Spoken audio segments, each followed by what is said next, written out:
wapendwa, kuna jambo ambalo limo katika Injili yetu ya siku hii ya leo.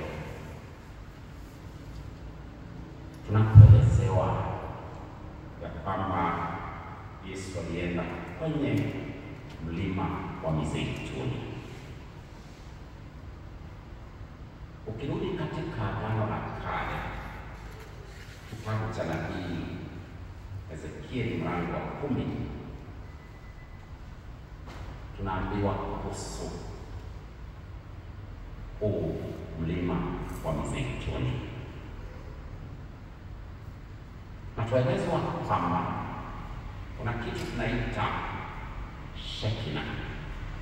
Shekina ni utukufu, na tuelezwa kwamba utukufu wa Mungu ulitoka katika hekalu na ukaelekea mashariki katika huu mlima wa Mizeituni.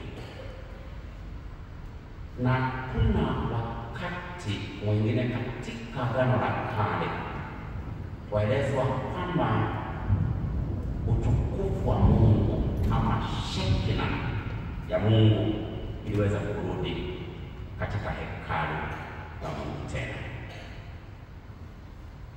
Shekina ama utukufu wa Mungu warudi katika Agano Jipya. Kwa nini tunasema hivyo? Kwa sababu tunaposoma kitabu cha pili cha Makabayo mlango wa 2 kuanzia aya ya 1 hadi 8, tunaelezewa ya kwamba sanduku la agano ambalo liliweza kuwakilisha utukufu wa Mungu katika hekalu halikuwemo tena kabla ya wana wa Israeli kupelekwa kule Babeloni. Na sanduku hili la agano juu yake, licha ya kuwa walikuwa wameweka makerubi wawili ama malaika wawili, katikati ya hawa malaika kulikuwa na kiti cha huruma yake Mungu Mwenyezi. So the seat of mercy stood in between the cherubims, hivi kwamba kila wakati Wayahudi waaminifu walipoenda kutoa sadaka zao, walizitoa sadaka zile. Kipengele kimoja kinasema kama walitoa kwa ajili ya kulipia deni ya dhambi zao, onyesha kwamba dhambi ilikuwa kizungumkuti kwa mwanadamu na imeendelea kuwa kizungumkuti.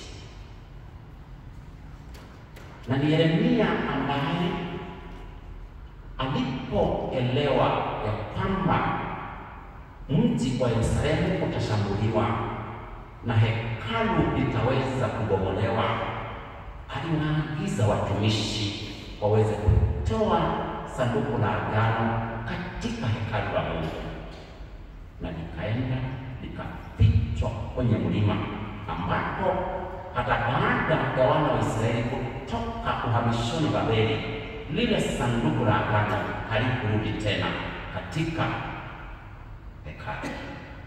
Kwa hivyo tunasema kwamba hata Zerubabel, Yoshua walipoagizwa kuweza kutengeneza upya hekalu, sanduku la agano halikurudi, na hivyo walichoendelea kupoteza ni ule utukufu wa Mungu, Shekina ama the glory of Yahweh. The glory of Yahweh comes back in the New Testament, and today is one of the instances when the glory of Yahweh is going back to the temple. Tuambiwa nini? Yesu alienda kwenye mlima wa Mizeituni. So Mount Olives ni mlima wa Mizeituni, Na alipoenda kule asubuhi yake alikwenda tena hekaluni, kumaanisha kwamba utukufu wa Mungu unarudi katika hekalu. Na hiyo inatuambia nini? Kuna vitu viwili vinatendeka. It is in the temple that we find the meeting place of the sinful humanity and the forgiveness, the forgiving God, the merciful God. So the merciful God meets the sinful humanity. Na ndio tunapoelezewa ya kwamba Yesu alirudi hekaluni, ni katika hiyo sehemu ya hekalu huyu mwanamke aliyefumaniwa katika uzinzi analetwa. Kwa hivyo tunaona mambo ambayo Mtakatifu Agostino aliweza kuzungumzia. Na Agostino alisema hivi: Leviti sant duo miseria et misericordia. Ni kusema there are but two, misery and mercy. Miseria ni misery, misericordia ni mercy. Kwa hivyo mambo mawili yanakutana katika hekalu, the misery and the mercy. This woman is in a miserable situation. She is in a miserable condition. Amefumaniwa katika uzinzi. Though it is very selective. Hiki kitendo sio cha mtu mmoja, mwelewa hata nyinyi. Amefumaniwa katika uzinzi, lakini yule anayeletwa ni mmoja, mwingine ameachiliwa.